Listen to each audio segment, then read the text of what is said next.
Saio hau Nafarroako gobernuak diruz lagundu du.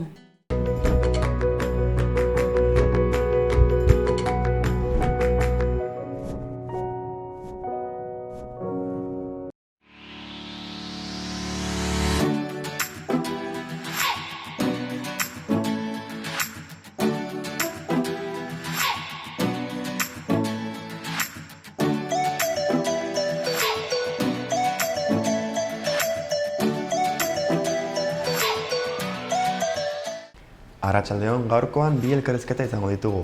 Batean, Mentxu Izturiz etorri da Amatiriuskako kidea eta bestean Begoña Uarte, Iruña Herreriko kidea dira. Biek hainbat gaiei buruz egitera datoz, baina orain beti bezala has gaitezen gaurko eguneko edukiekin.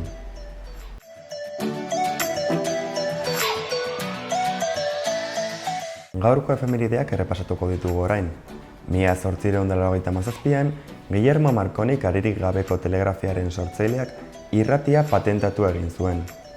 Urte batzuk geroago, 1981 urtean Ernest Hemingway idazle eta kazetaria Pulitzer eta Literatur Nobel saridura bere buruaz beste egin zuen 71 urterekin.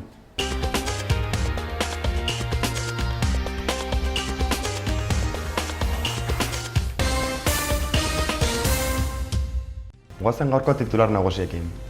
2019ko San Ferminetako programa ofizialean askotariko 456 guztira itzordu daude, adien guztietan jaiaz gozatzeko. Entzierroaren ibilbidean irristez egiteko likidoa botako dute gaur gauean. Nazioarteko EMUSek jaso du Elkartasunaren 17. Nafarroa nazioarteko saria. Nafarroako REASek ekonomia alternatibo eta elkartasunezko sareak aurkeztutako hautagaiak Nafarroako gobernua eta laboral kutxak ditutako 25.000 euroko saria jasoko du. Iruñeko udalaren antolamenduak 8 alor handi izango ditu, besteak beste merkataritza barne hartzen duen gobernu estrategikokoa eta mugikortasuna zein jasangarritasuna bultzatzen dituena.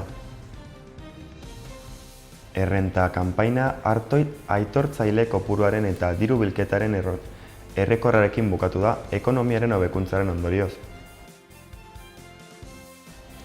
Egile berrientzako euskarazko 29. literatur lehiaketara lanak aurkeztu ahalko dira azaroaren 5 arte, poesia, narrazio laburra eta bertso paperak modalitateetan.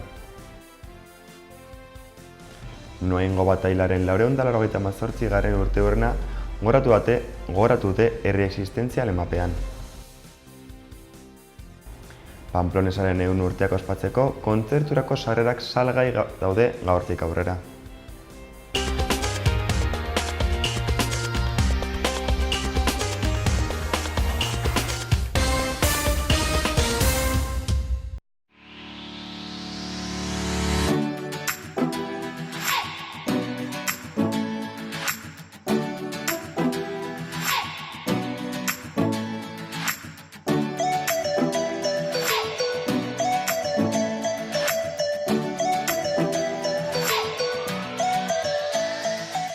Gaurko eguneko portada nagusiak aipatuko ditugu orain.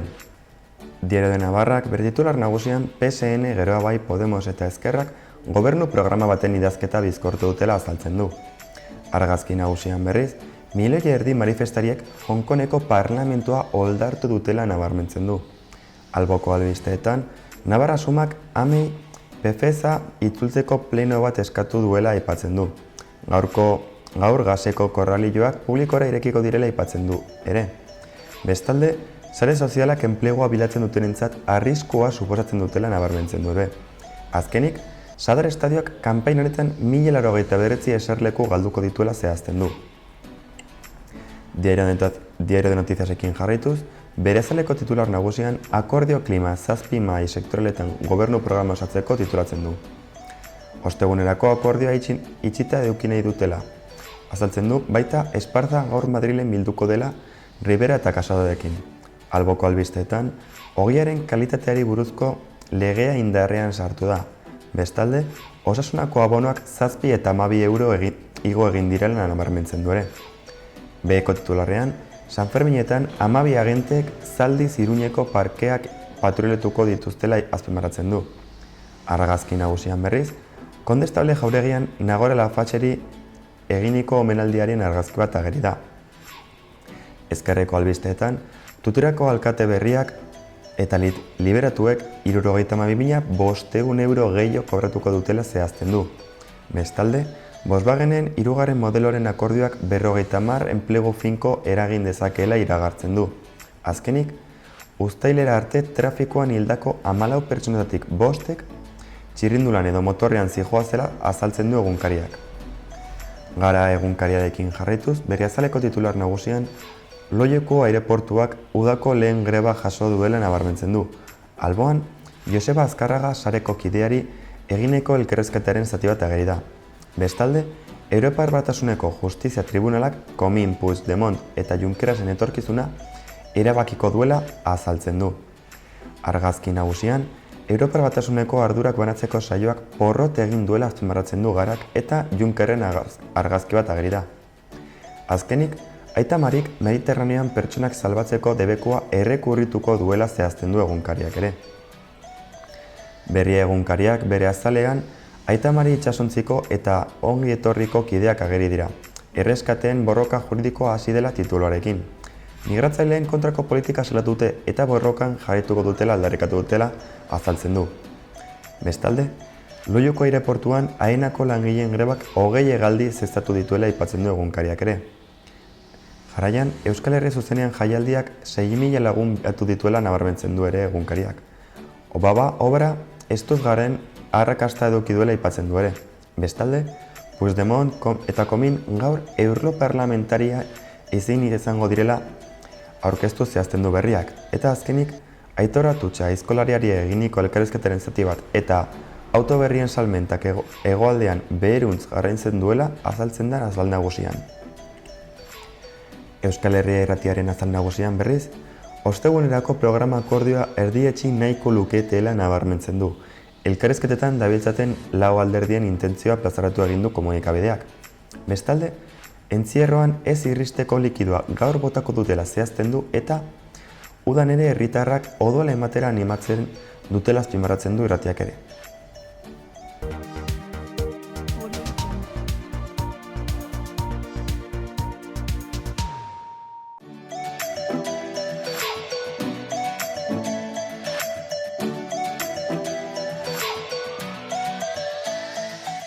Aste honetarako agenda errepasatuko dugu.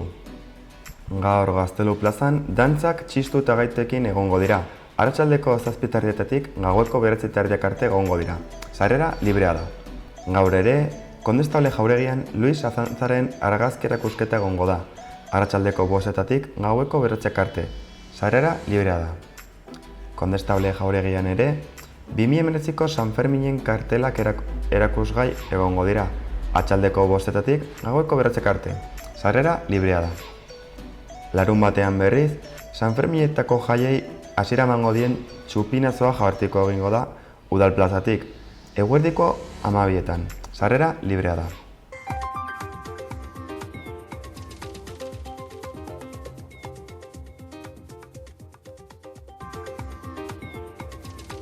Gaur zero oso lainotsu egongo da, eguerdi inguruan lainoak gutxitu egingo dira, arratsalde gauean zaparrada trumoitsu isolaturen bat bota dezake noizean behin. Norabide aldakorreko haizea ahula ibiliko da, ipar mendebaldekoa nagusituz, bereziki arratsaldean. Orduan indartu eta tarte biziekin ibiliko da. Temperaturan aldaketarik ez edo gutxi igoko da. Asteazkenean zeruan lainotsu egongo da goizaldean eta goizean goiz. Goizean lainoak gutxituz joango dira eta arratsaldean zeruan laino gutxikin geratuko da, erdi mailako laino eta goi lainoen tartekin. Arratsalde gauean zaparrada trumoitsuren bat bota dezake noizean behin. Norabide aldakorreko haizea ahula ibiliko da eta arratsaldean ipar ekialdetik finkatuko da. Temperatura minima gutxi igoko dira eta maximoak nabarmen edo asko igoko dira.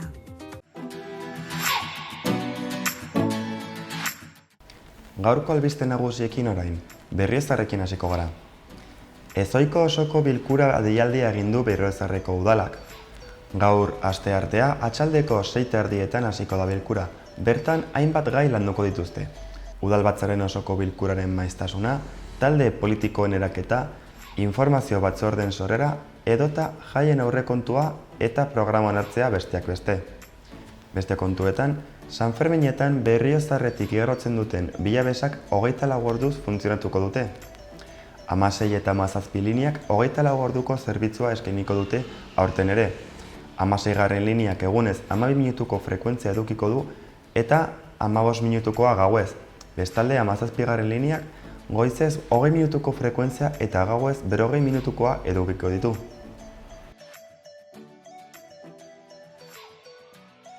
Burlatarekin jarraituko dugu orain. 2019ko abuztuko jaietako kartel lehiaketaren emaitzak atera dira.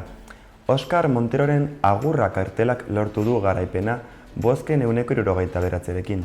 Bigarren postuan Badajoz de una fiesta lana eta hirugarrenean Hasiera el inicio lana geratu dira. Aurten abuztuaren 14ean hasiko dira Borratako jaiak eta 19 arte luzatuko dira. Uztailak 5ean ezohiko osoko bilkurara deia egin du udalak. Atxaldeko 6:30 hasiko da bilera eta zuzenean jarraitu daiteke Burlatako udaleko webgunean ipiniko duten esteka baten bidez. Hainbat gai landuko dira bilera honetan, tokiko batzarraren eraketaren berri ematea, alkateordeak izendatzea edota osoko bilkuren aldizkotasuna besteak beste.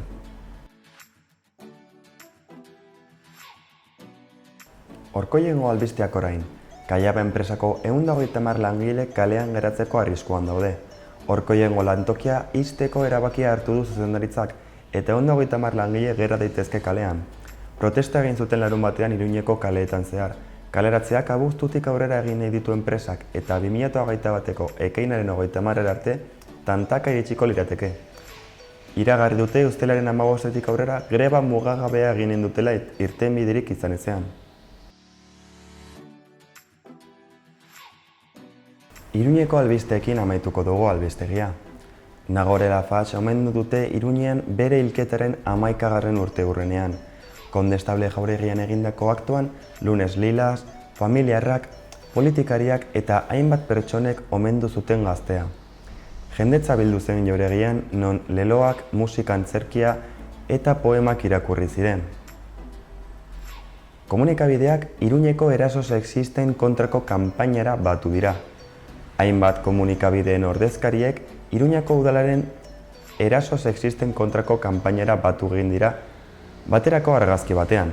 Iniziatiba honek hartzen duen berrikuntza nagusia gazteak dituela foku nagusi, berdintasunean sentsibilizatzeko. Gaur botako dute Iruñeko entzierroan irrist ez egiteko likidoa. Gauean, entzierroaren ibilbideak korrikalariek zein zezenek irrist egin ez dezaten isurkariz beteko dute.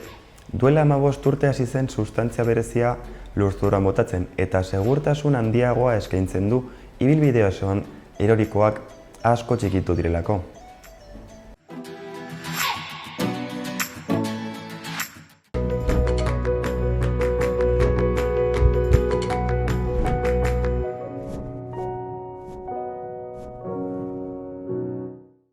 Erratzun kanpin baztan oporretan deskansatzeko eta ongi pasatzeko 4 izarretako kanpina, ingurune zoragarrian eta lasaian. Hondarribi eta Donibane Loitzuneko hondartzetatik 3 ordu laurden eskaxera. Baztan kanpina 100 metro kuadroko 150 partzel esiak eta itzalarekin, apartamentoak eta bungalobak. Argindarra eta ure zornitutakoak. Heldu eta umentzako 2 igerileku, jolastoki, ostatu, jatetxe, supermerkatu, padelpista, petanka eta pinponarekin. Gainera uztaila eta abuztuan aurrendako animazio ere badago. Erratzun baztango bihotzean baztan kanpina. Gaurko elkarrezketei emango diogu paso orain. Esaidazu nola egiten duzun lo eta deskantsatzen duzun edo ez esango dizut. Gure egunaren herena lo egiteari eskaintzen diogu, hori da komenigarria behintzat. Badakigu oso ongi gure egunerokoan fresko egoteko deskantsua ezinbestekoa dela. Baita eguneroko aktibitate fisikotik errekuperatzeko ere. Ongi lo egitea eta giharrak eta adimenari atseden ematea ezinbestekoa da errendimendu gorena izateko. Lo egitean hartzen dugun etzanaldiak gure atsedenaren kalitatean eragiten du. Gainera, jaikitzerakoan izango duzun jokabidea aurreko gauaren deskantsuaren araberakoa ere izango da neurri batean. Buruz gora lo egiten baduzu, apneak izateko joera izango duzu. Aldiz, buruz bera lo egiten baduzu, bizkarreko deformazioak izateko aukera izango duzu. Azkeneko hau, guztiz komenigarria ez dena, gerrialdeko lordosia eta zerbikala areagotzen baititu. Eta bukatzeko, aldez lo egiten baduzu, kontuan hartu jarrera hoberena dela. Noiz erosi ohe malgukidun bat. Beti izango da momentu ona. Ez da zahartzarora itxaron behar, ez da lesio larri bat izatera ere. Egia da, horrelako ohe baten aurrekontua, ohe normal batena baino gehiagokoa dela, baina gure bizkarrezurrak zein prezio dauka. Egunerokoan, egon daitezken molestia horiek lo egitean ez gaizkiagotzea saiatu behar gara.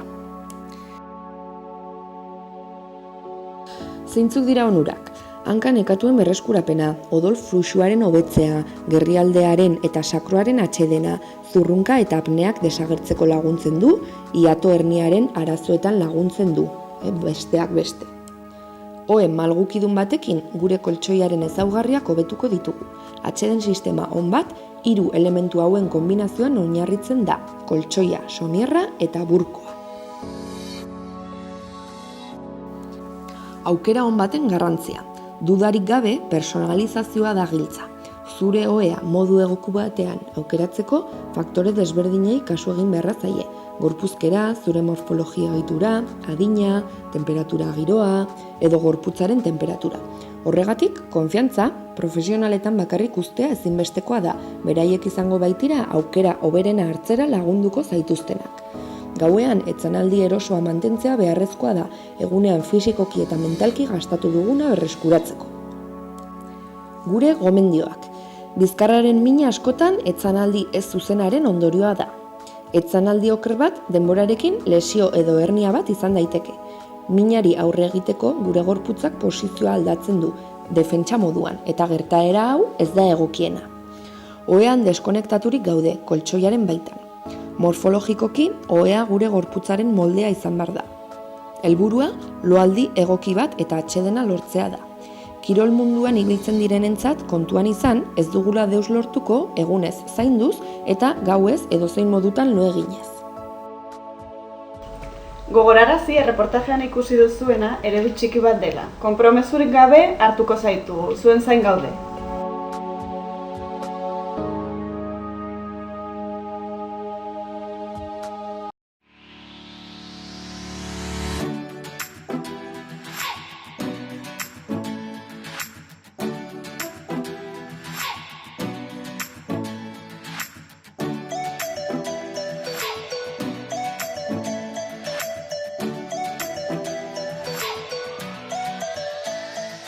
Atxaldeon gaurkoan Mentxu Izturiz daukago gurekin Amatriuskako kidea eta sortzaileetako bat eta umeekin eduki behar ditugun gomendio batzuk ekarri ditugu gurera. Atxaldeon Mentxu. Kaixo, arratsaldeon. Zer moduz? Ongi, pozik, hemen egoteaz. Guk ere, eskatu orduri igual. Bai, normal, bai, hauz da, nire giroa, ez.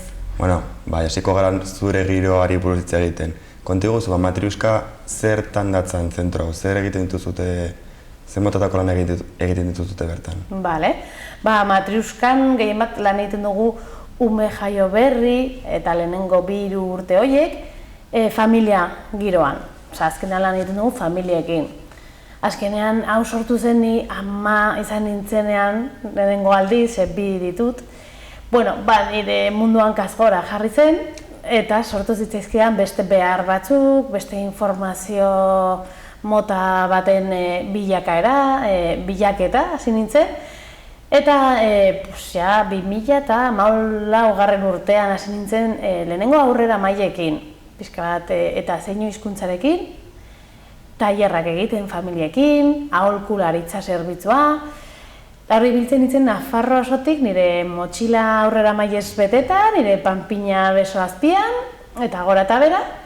Eta 2016, datak mugitzen zaizkit. 2017an beste aholkulari bat ezagutu nuen, Maria Arenzana, eta biak elkarrekin ikusi genuen Iruñan beharra zegoela zentru fisiko bat non familiak behar zuten aurrera maien kontuan, aur masajearen kontuan, edo oskitzearen kontuan, lokal toki fisiko bat. Eta han bertan eskaintzen genituen beste profesional batzuekin kolaboratuz, hainbat tailer edo ekintza ezberdinak. Eta horra ginen ibilbidea, eta poliki-poliki ere sartu egin ginen lanean kotxeko aulkien segurtasun munduan. Ikusi genuen garrantzi hori ere bai, Iruña mailan, eta hortan hasi ginen orain dela 3 urtea. Eta gaur egun Ripagainan gaude, ze gure ibilbidea hasi zen Rotxapean, oso polita. Eta orain dela urte terdi, Ripagainera mugitu ginen, behar genuelako pixkat espazio gehiago, ekintza gehiago egiteko. Horregatik orain dela nahiko urtetxo hasi zen guri ibilbidea, gaur egun gure seme-alabak koskortu dira, baina horiek izan ziren pixka bat guri bultzada eman zigutenak. Ibilbide luzea, baina ere jendea gutxinaka ezagutu izan zaituzte, ezta? Bai, egia da, hasieran nahiko lan gogorra izan da, ze, ere baditugu hemen gure gizarte mailan nahiko estereotipo edo mitoak umeen ganako, jaioberrien ganako, ematen du jaioberriak, askotan gure ganako manipulazio bat izan nahi duela, betiko entzunak deno ditugun esairtu hainbeste besoetan, ari dizula, pixka bat zurekin jolasten, eta bai hasieran asko kostatu zitzaigula pixkat buelta ematea horri, eta umearen beharrak ikusita, gu amataita bezala, onartu behar horiek eta asetu. Hau da natura oso ondo pentsatuta dago, eta hori da hasieran kostatu zitzaiguna. Pixka bat adierazi umearen beharrak eta familiak asetzearen ez egola zer, behar hori asetzeko ez egola zer gaizki egina eta zerbait naturala dela. Baina egia da gaur egun oso zabalduta dago, lan gogorra egin dugulako eta jendea oso ondo onartzen du, oso gustora bizi da bere umea besoetan duela, bere edoskitzea disfrutatzen du, orduan oso polita dago orain giroa Iruñan. Oso ongi. Hau da bertan daukagu, bidaiak hor daude, hainbat kilometro kotxez edo beste motatako ibilgailuetan. Karo, zuek ere, segurazki data hauetan, hainbat duda jasoko dituzute familiek ekarritakoak, ezta? Zer motatakoak? Bai, azkenean udan eta zubietan eta orduan etortzen eskigu etxetik ateratzeko gogoak eta gehienetan kotxea dago ekuazio honetan. Orduan hor etortzen dira zalantzak gehien bat, igual aulkia txiki gelditu zait, nire umea ez dut eroso ikusten, aulkia ondo jarrita daukat, ze azkenean badu bere gauza eta matasun eta aitatasun kontu guztietan berriak gara denok, eta ez dago ere informazio gehiegirik, orduan zalantza asko gehien bat aulkiak noiz gelditzen dira txiki, noiz aldatu behar dugun aulkiz, eta gu dugun aulkia segurtasun elementu guztiak dituen, ez ondo jarrita dago, ez horiek dira normalean zalantza gehienak. Eta jendea normalean duda hauek kentzen ditu zentorera joten denean? Bai, guek ematen dugun aholkularitza zerbitzuan, gehien bat egiten duguna da ikusi aulki horiek egokiak diren, zeren behiratu behar ditugu hainbat gauza aulki batean, behiratu behar dugu segurtasun elementu guztiak dituen, kilos eta altueraz umea tamaina egokian dagoen, ez handia, ez txikia, zapatak bezala, ez da ibiliko zapata handiekin ez txikiekin, eta ere, kaduzitatea. Azkenean ere ematen dugu aulkiak betiko direlako, nire lehengusua eman dit, nire koinata eman dit, aulki horrek 20 urteko aulkiak ikusi izan ditugu. Orduan, hartu behar dugu pixka kontzientzia, gure umeak direla gu baino gorputzez, biguinagoak, sensibleagoak, eta ahalik eta gehien babestu behar ditugu, gehien bat kotxe batean. Orduan, segurtasun elementu hau, aulki hauek, oso garrantzitsuak dira. Eta edozein gauza ez du balio. Noski baiet. Zentroan eskaintzen zuten zerbitzuen artean, badago bat oso kuriosoa iruditu zaidana, kontra martxarena. Azaldu guzu pixka bat zertan datzan praktika hau? Bale. Hau da, Europako iparraldeko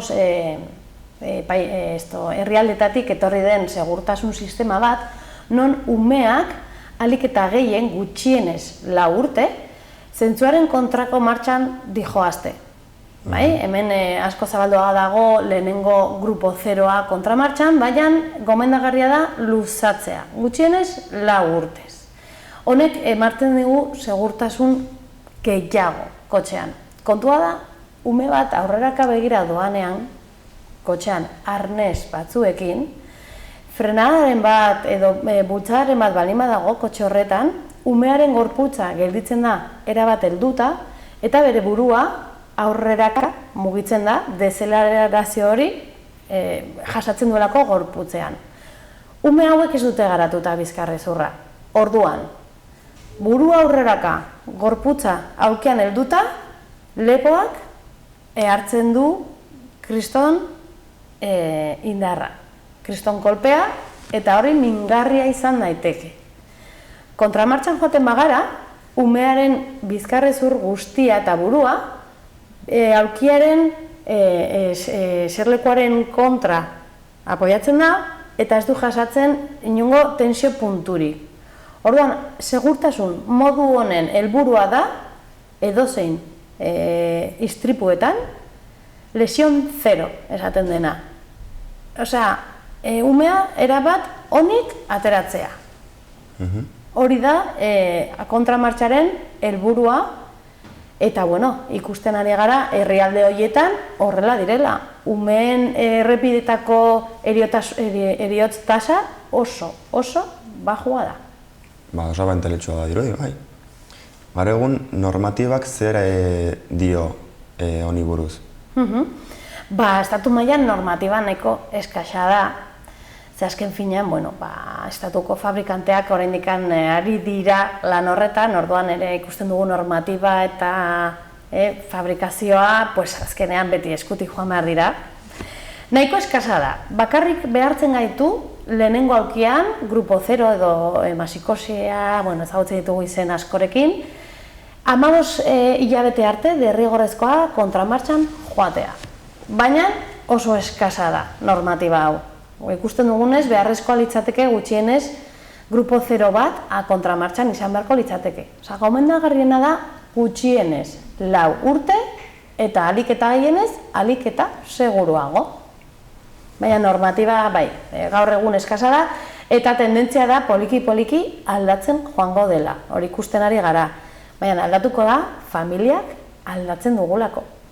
Familiak ari gara kontzientzia hartzen, gure umentzako segurtasuna bermatzen, normatiba baino lehen.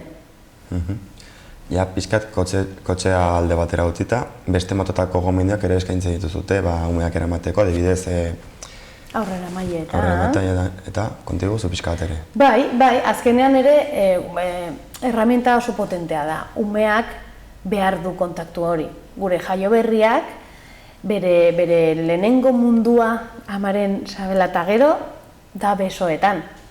Orduan ere gizakiak asmatu zuen erramenta aurrera maila deitzen diogu. Azkenean da oihal bat umeak soinean eramateko guk eskuak libre ditugula eta gure bizkarra zaintzen dugun bitartean. Baina ume horrek eta bere garapena behar du mantendu posizio errespetu gutxienezko batzuk. Eta hori da igelatxoaren posizioa. Igelatxoaren posizioa zan nahi du umearen belaunak ipurditik gora, M itxuran, eta bizkarrezurra pixka bat C itxuran. Azkenean zu jaio berri bat hartzen dugu besapetik eta hankak ditu bildutak, eta dago bilduta bezala, posizio hori hemen gainean, gure bularraren gainean. Eta oso garrantzitsua da arnasbideak libre izatea. Ez izatea gure kontra sudurra eta hoa, gure bularraren kontra, baizik eta masaia gure bularraren kontra eta arnasbideak libre dituela. Oso garrantzitsua da hori. Mantentzen badu arnasbideak libre, hankak M itxuran eta bizkarra C itxuran, ume horren garapena errespetatzen dugu eta laguntzen dugu, mantentzen dugu. Eta ez dago arriskurik umea erortzeko edo... Nik ez da, nahiko urtetxo lanean ez dut sekula ikusi ume bat erortzen, azkenean instintoa hor prest daukagu eta behar badugu hartuko dugu edozein tokitik, Ez da hori gertatzen, ze azkenean bi esku daukagu, batekin manejatzen dugu aurrera maila eta besterekin umea, ez dago arazorik, ez dago. Ez dakit beste gomendioren bat ere daukazuten zentroan? Bueno, edoskitzearena, gustoka balin bada, alik eta mantentzea, ze oso nolagarria da, posible den, edo gogoko den kasu horietan, ez dagoenean edoskitze naturala, ere errespetu egin daiteke gauzak eta disfrutatzen eta azkenean emakumeak askotan gure gain hartzen ditugu ere, gizarteak bidaltzen dizkigun mezu arriskutsu horiek, eta ematen du titia ematen ez badut, ez nahi zain amatxo ona bat ere ez, ongi etorriak dira guztiak, amatxoak dira, eta bai igual eguraldia, orain udari begira bai gomendatzen dugu umearen beroaren kontuarekin, izatea kontua bestea burua, krema ematea, ez izatea azalaren kontra, sartzea beti oial natural bat artean, ez izerditzeko hainbeste, eta badaude aurre amaiak udara begira beste oial mota batzuekin freskoagoak, orduan gauza horiek kontutan izatea. Oso garrantzitsua da bai. Dauden hainbat faktoreta ikusita. Beste gaia saltatuz, ekarri dituzu hainbat aulki eta erakusteko, nebe dituzu erakutsiko ditugu?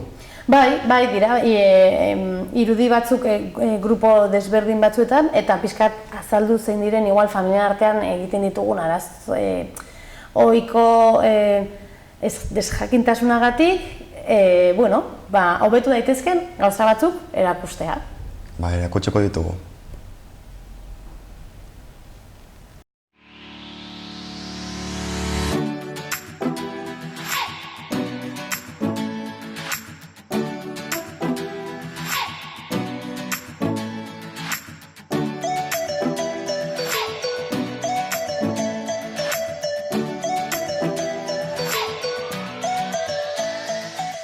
Itzuli gara, mentxurekin gauden, eta orain, esan dugu bezala, aulki pare bat ekarri ditu guri gobendi batzuk emateko, ezta? Bai, pixkat erakusteko familiei, horrela bere kotxean begiratu dezakete, ze aulki mota duten, hobetu daiteken zerbait, ohiko pixka bat, informazio pixka bat. Adibidez, ekarri dut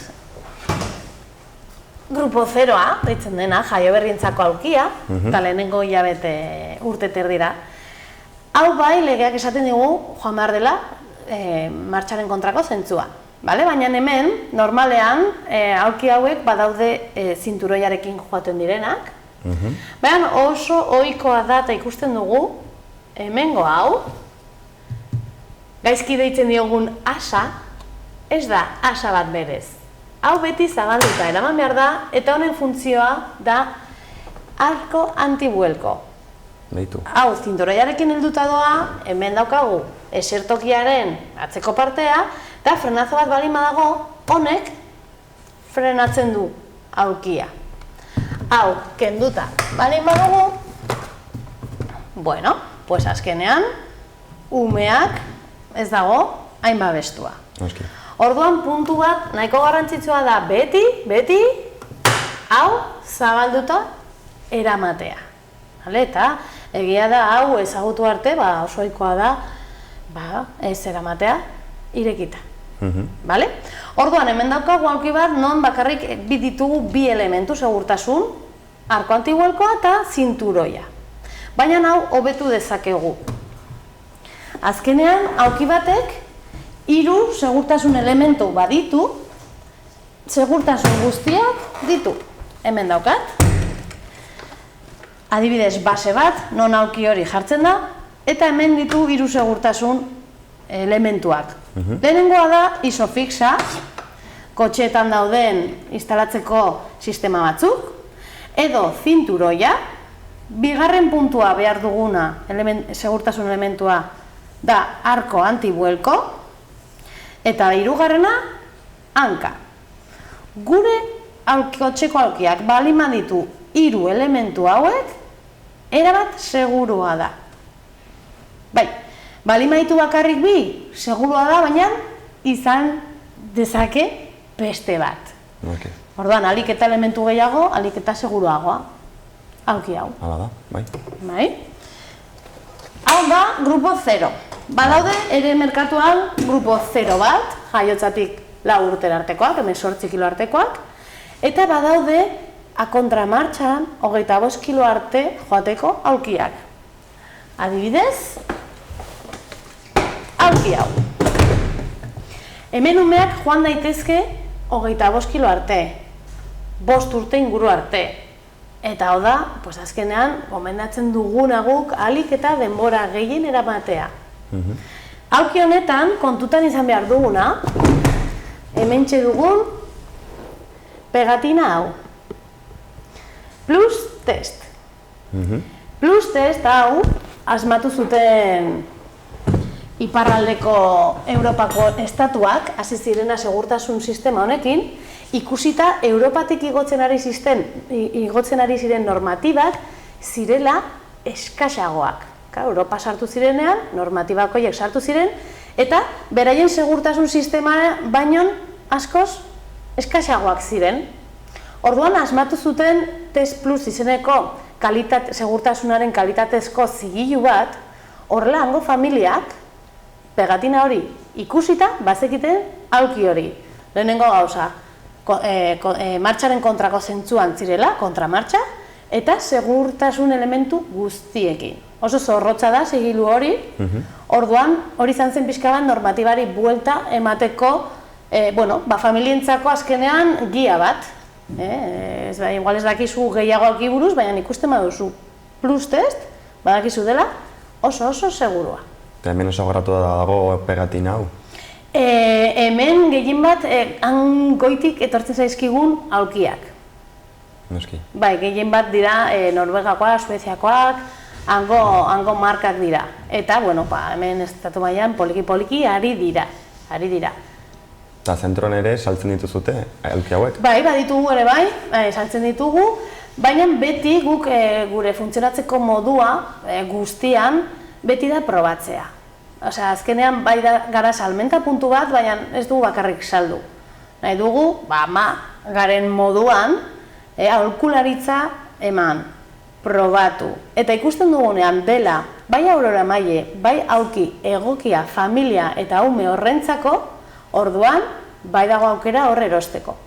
Baina gure lan garrantzitsuena da aholkularitzarena. Oso handi. Bezakit beste konturen bat ere nabarmendu nahi duzun?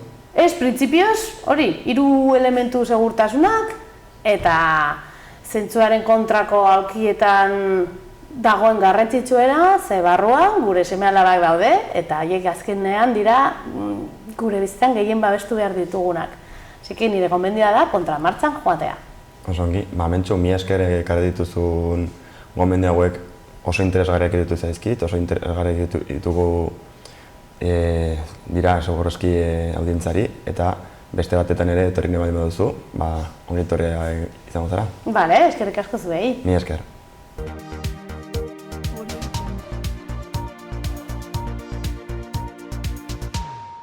Arratsaldeon, gaurkoan Begoña Ugarte daukagu gurekin, Iruña Herreraiako kidea da, eta aurtean antolatu duten karabani buruz hitz egitera dator. Arratsaldeon, Begoña, zer moduz? Arratsaldeon. Ongi? Eskerrik asko, gomidatzagatik. Bai, beti onbeto zara, mesedez. Kontigu zu pixkatereko kontestuan ipintzeko, kontigu zu zer den Iruña Herreraia, zer motatako lanak egitezu zuten bertan? Iruña Herreraia esan daiteke plataforma badela, kolektibo batzu daude barne eta pertsona baita ere. Eta sortu zen, duela 3 urte, gutxi gora bera, siriar refuxiatuak etortzen hasi zirenean eta horrela, jendea elkartu zen, ustez harrera egiteko, jendearen beharra izango zela eta pixka laguntzeko, elkartasuna adierazteko eta harrera on bat egiteko. Gero hori ezen gertatu, ezen jendea ailegatu, oztopo jarri zitzaion jendeari arresiak itxi, arresia mugak itxi egin ziren, eta ziren bete ez da ere gobernuen arteako hitzarmena errefuxiatu kopuru zehatzak ekartzeko hori ere zen bete, baina gure nolabaiteko elkartasuna edo harrera asmo hori bihurtu zen sensibilizazio, eta salaketa, sensibilizazio eta elkartasun helburua zuen lana, ez? Eta orduz geroztik, gauza ezberdinak oso diferentek egiten ditugu, elkartasuna adierazteaz gain, albadat etortzen direnekin edo llegatu eta harremanak ditugu baita ere hemen horretan ari diren erakundekin, eta gero sensibilizazio lana egiten dugu. Eta salaketa lana, noski. Noski. 2006 urtean hasi zineten karabanak antolatzen, ez da? Bai. Nora joan zineten lehenengo urte horretan? Esan beharra dago, gu gaudela oso lotuak ongietorri refuxiatuekin, Euskal Herriko ongietorri refuxiatuekin. Eta ongietorri refuxiatuak beste estatu mailako erakundeekin, sare bat egin zen, deitzen dena Caravana Abriendo Fronteras, eta hemen Euskal Herrin deitzen da mugak zabalduz. Eta pentsatu zen, justo urte horretan, ongi dagokela joatean, justo errefuxiatu gehien zeuden tokira, garai hartan siriarrak, Greziara. Eta orduan sortu zen idea hori, Greziara joateko karabana bat antolatzearena. Eta joan ginenera, orduan izan zen, jende desente joan zen, autobus desente ez akordatzen zen bat.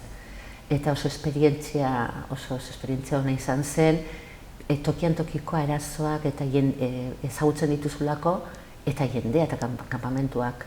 Eta hori oso esperientzia potentea da, ez? Eta orduan, gainera jartzen, horretarako jarri ginen hango erakundekin horretan ari ziren, eta emigranteekin, refuxiatuekin lanean ari zirenekin harremanetan, eta hor sortzen da sare hori aberastea eta handitzearena, eta gero han dagoen,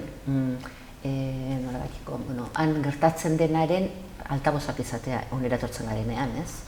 Orduan, hori izan zen gure lehenengoa. Gero, bigarren urtean joan ginen Europako hegoaldeko mugara, hau da Andaluziara eta Melillara, eta han ere oso interesgarria da ikusten dituzulako ze baldintzetan ari diren lanean migratzaileen aldea ari direnak, eta baita ere zegoeretan dauden eta nola etortzen diren, eta zertan zegoeretan dagoen lanera etortzen diren migranteak, Andaluzira lanera etortzen diren migranteak.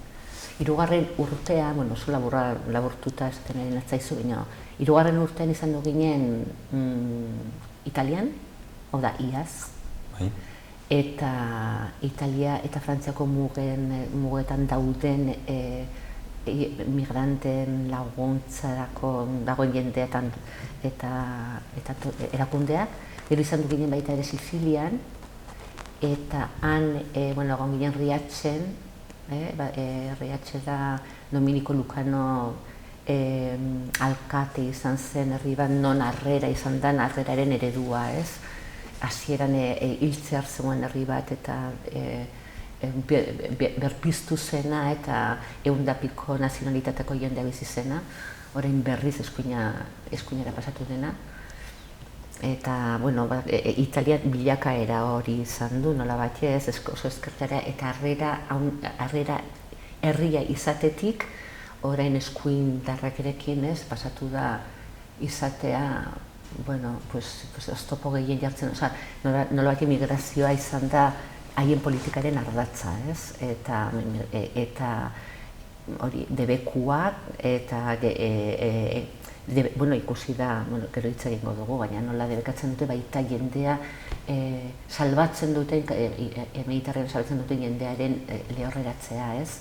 Orduan, nola izan den oso larri dago, hango larri edo zaila dute lanean jardutenak migratzaileekin, ez? Eta gero egin ginen baita ere, lehengo urteko apirilean, egin ginen baita ere Euskal Herrin karabana bat pentsatzen dugulako, karabanak duten helburua nolabait da salatzea alde batetik migrazio politikak, Europako migrazio politikak, eta elkartasuna adieraztea eta jendea sentsibilizatzea ekartzen dugun berriekin, ez? Baina beste aldetik baita ere salatzea politika, esaten dugu, migrazio politika hori ere hemendik egiten dela. Bai armagintzan ariten jendearen, edo enpresangatik, bai ahalbideratzen zaielako hemengo portuetan, adibidez, armak esportatzea Arabia Saudira, gero Yemen kontra aritzeko, edo, arresi bat ere egin delako migrazioa, adibidez Bilbo, ekialdeko migranteak oztopatzeko, Britania Handira pasatzen oztopatzeko, eta gero baita ere, badaukago baita ere Irungo muga, eta kanporak eta irregularrak egiten dituztenak, eta baita ere, eskolak Gasteizen salatu zen eskola segregazioaren arazoa, Iruñan baita ere momentu batean salatu zen razismo instituzionala. Orduan, horrengatik etorri ginen baita ere, egin genuen Euskal Herri mailan baita ere karabana. Eta joan ginen 4 puntu horietara, ez? Irunera, Iruña, Gasteiz eta Bilbora. Kontatu dizu denengatik. Eta aurten, laugarren karabana estatala, badu berezitasun bat dena ez dela bakarrik estatala, nazioartekoa da. Urte hauetan, karabanan izandako urte hauetan, eta baita ere aurten egindako besarkada kanpainaren, migratzaileen eskubideen aldeko kanpainan nazioartekoa izan zen, eta hor josi ziren edo aliantzak eta egin dutena izan da, aurten jende gehiago izatea nazioartekoa ere karabanaran parte hartuko dutenak. Orduan, aurten berriz ere erabaki da hegoaldeko mugara joatea, hau da Andaluzia eta Zeutara aurten. Alde batetik, Andaluzitik sartzen direlako, Europara sartzen diren migratzaile gehien, orain, muga horretatik sartzen delako, eta azeleratu duelako jende pasatze edo harrera, horrek arrazetu, nolabaiteko harrera sistema instituzionalaren gabeziak. Eta nola horrengatik bidali behar izan dute jendea gehien batez Europarako bidean, beste hirietara, ez dutelako baliabiderik. Eta gero baita ere, migrazio politikoan involuzio handia izan dutelako maila guztitan, bihurtu direlako, murriztu egin dituztelako harrerarako ziren baliabideak eta jarri dituzte gehiago atxilotze eta atxikitze zentroetan, saldatutak dauden zentroetan. Nolabait giza eskubideak ez direlako betetzen, ez? Orduan, pixkat hori izan da, eta, Andaluzian baita ere eman da, eskuina eta eskuin muturraren koalizio bat, eta horrek ere zaildu egiten du migranteen laguntzarako dauden taldeen lana, ez? Orduan, pixka bat, elkartasuna adierazteko, eta baita ere salatzeko, nolabait orain dugun erronka datorzkigun urte hauetan dagoen egoera soziopolitikoa edo ikuspegi horretatik da gure persona guztiek eta kolektibo guztiek harrera ona eta nolabait migrazioaren edo mugimendu askatasunaren aldeko aldarri hori guk duguna, ez? Lan bikoitza dugu hor orain maila horretan, bete arazi egin behar ditugu, saiatu behar dugu gutxienez, nazioarteko hitzarmenak betetzea eta giza eskubideak betetzea, ez? Eta ez bada horrela azaleratu behar dugu, kanporatu behar dugu, urratu egiten direla eta salatu. Hori alde batetik hori da, alde batetik gure lana, eta karabanak horretarako balio du. Eta gero baita ere, lehen esan dudana, sensibilizazioa, ez? Migratzaileen eta refuxiatuen egoeraren informazioa pasa eta jendea sensibilizatzea, pixka postura bat hartu dezan, ez? Eta harrera egiten diogun, ez? Eta ez urru horren aurrean, ez? Hori pixka posizio bat jartzea, ez? Datorren egunetan joango zarete, ez da? Bai, hemendik aterako da uztailak 12, eta, inskribiatzeko edo izena emateko epea uztailak 6 arte badago gainiken.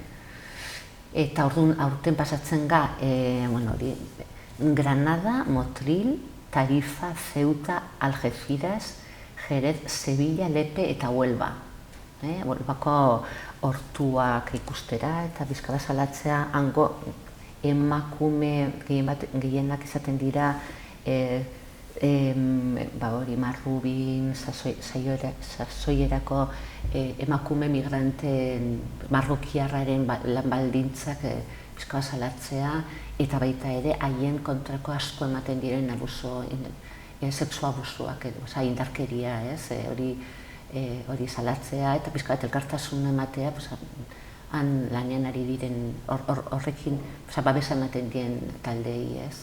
Orduan, hiru etapa bezala daude, bata da Granada Motril, hor pasatuko dituzte 3 egun, eta aldi baterako arreta zentroak bizitatuko dira, baita ere itsas erreskate eta salbendurako profesionalekin hitz egingo da.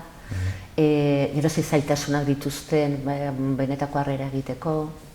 Eta tokian tokiko taldek antolatzen dute 4 egun horietan egingo den guztian onlo egin, bazkaldu ze oso esperientzia, oso barrenen gelditzen den oso esperientzia importante delako, ez bakarrik gure arteko giroa oso polita delako, oso elkartasun eta oso konplizitate handikoa, eta gainera gero hori jendea, hango jendearekiko harremana, ematen diren hausnarketa eta diskurso aberatsoien, aberatsoiekin nola formatzen, bazoaz formatzen zu ere, ez?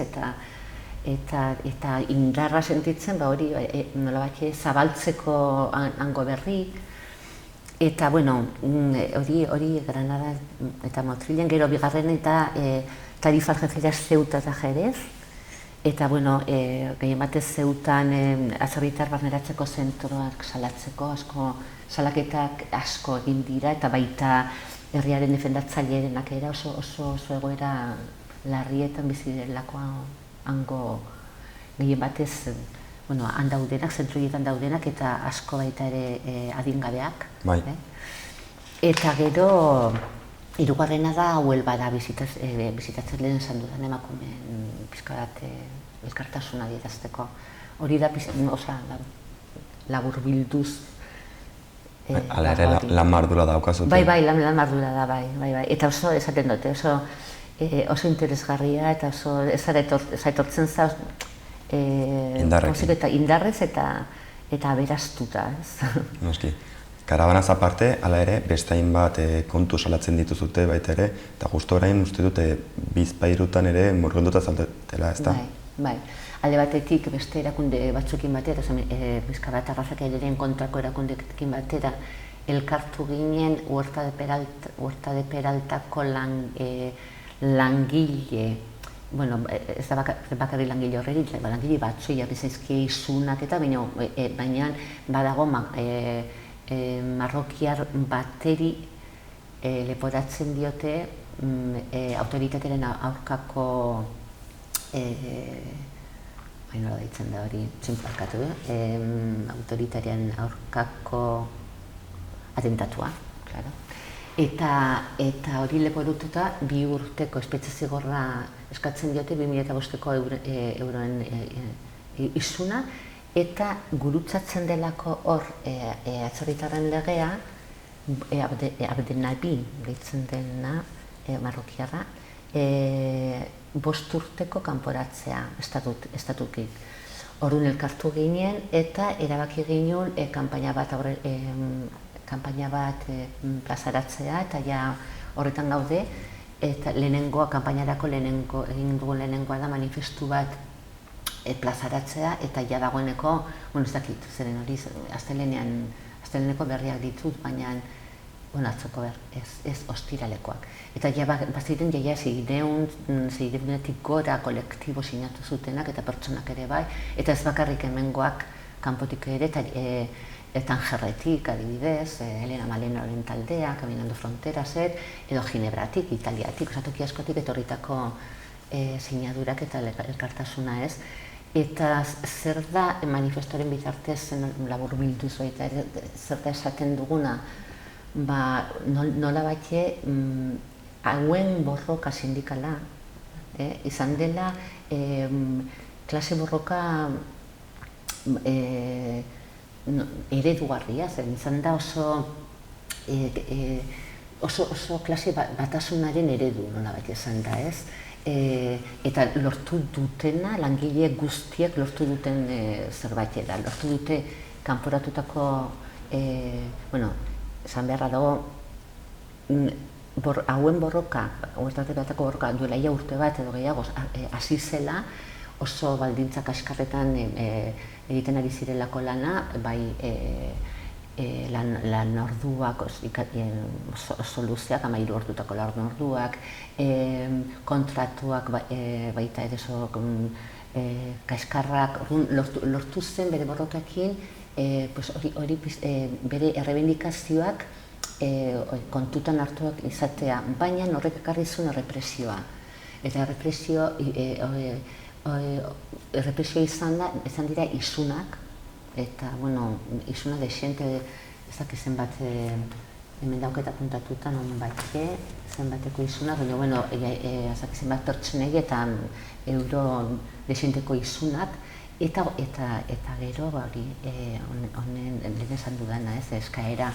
Eta orduan, ikusi da, eta gainera, irudietan, komunikabidek ere edatu duten irudietan, esan dut, leporatzen diotela autoritateren aurkako atentatuta, eta irudietan, eta gu badakigu polizia izan zena, oldartu zena hien kontra.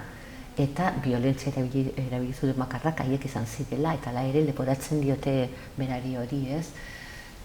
Eta, badakigu aita atzerritarren legea nola bateko lanpostuak regulatzeko eta kontrolatzeko araudia bezala erabiltzen dena. Eta nola batxe,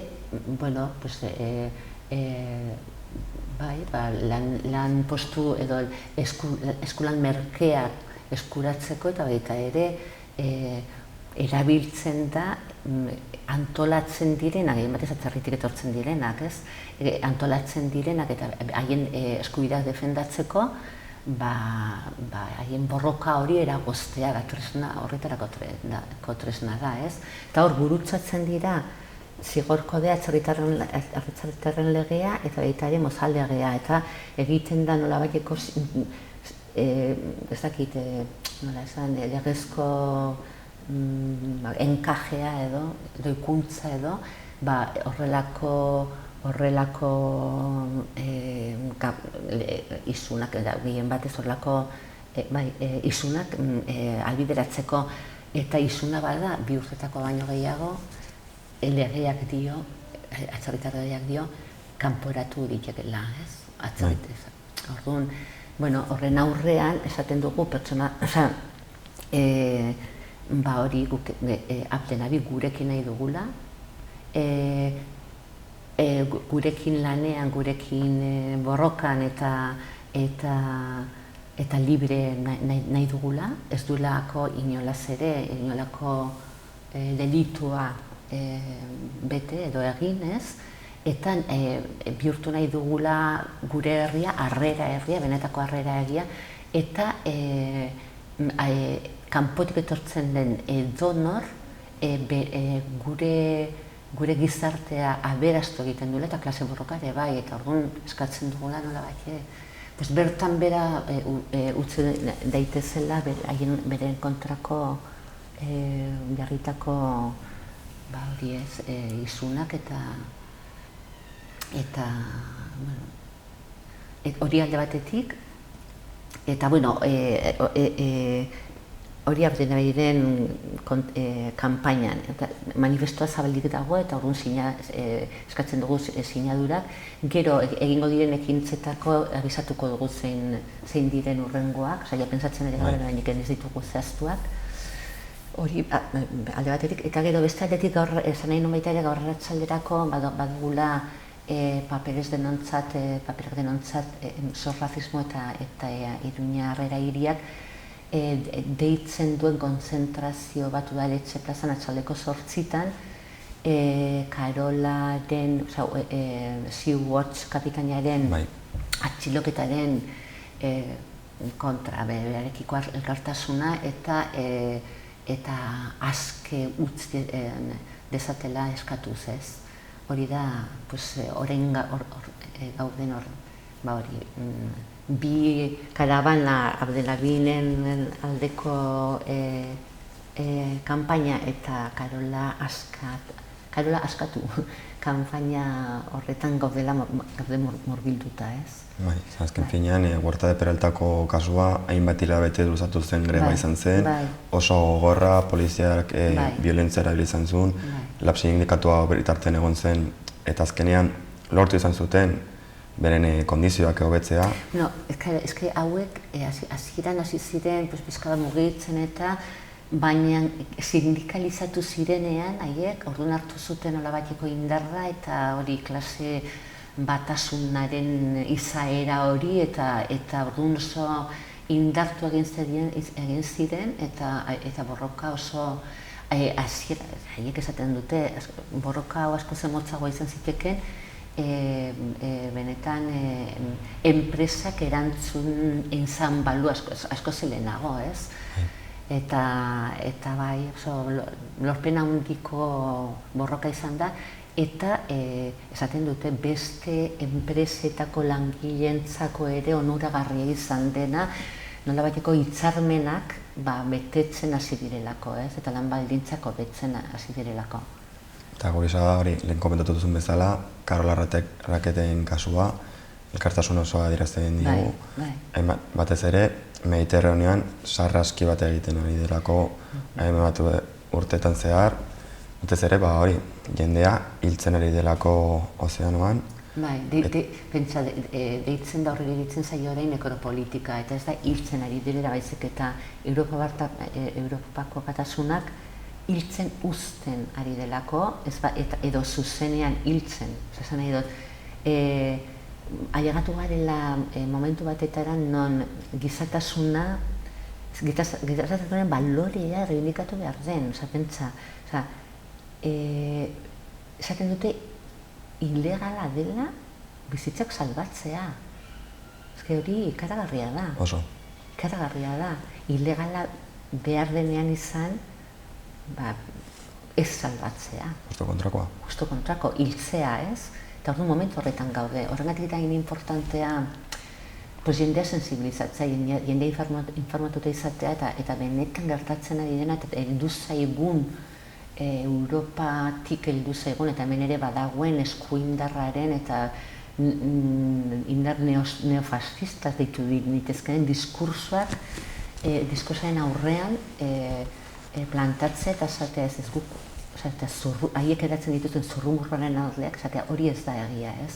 Hori ez da egian eta gozen horreri aurre egitea nola, harrera ona emanez eta egin behar badira, Karolak egin duena ikaragarria da, baina ez da egin behar dena.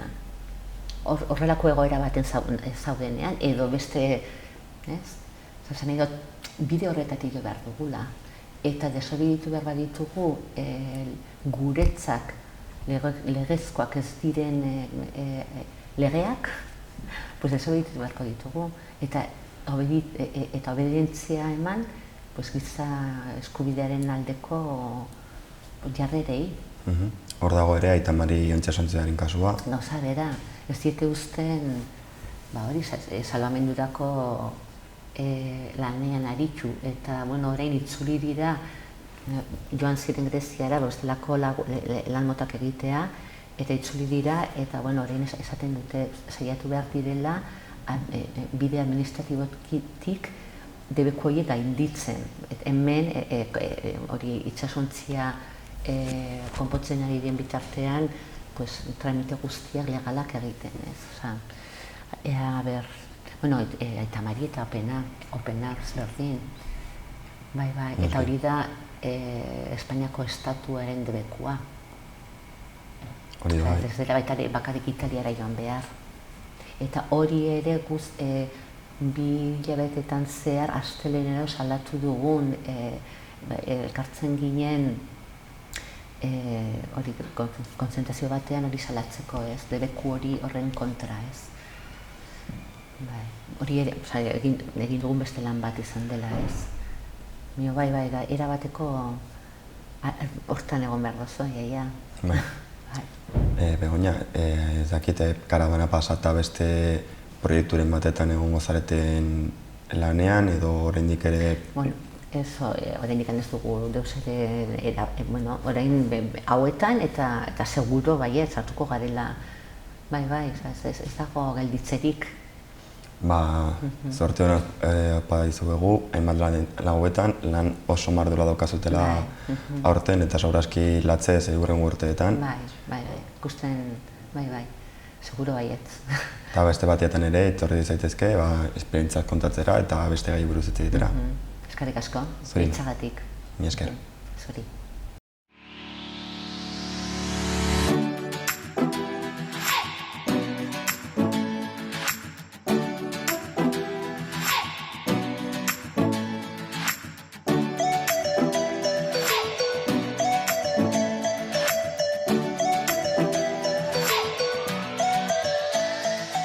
Hau izan da guztia gaurkoz, mi esker horregoteagatik. Bihar ordu berean beste kontuekin itzuliko gara. Eskerrik asko eta bihar arte.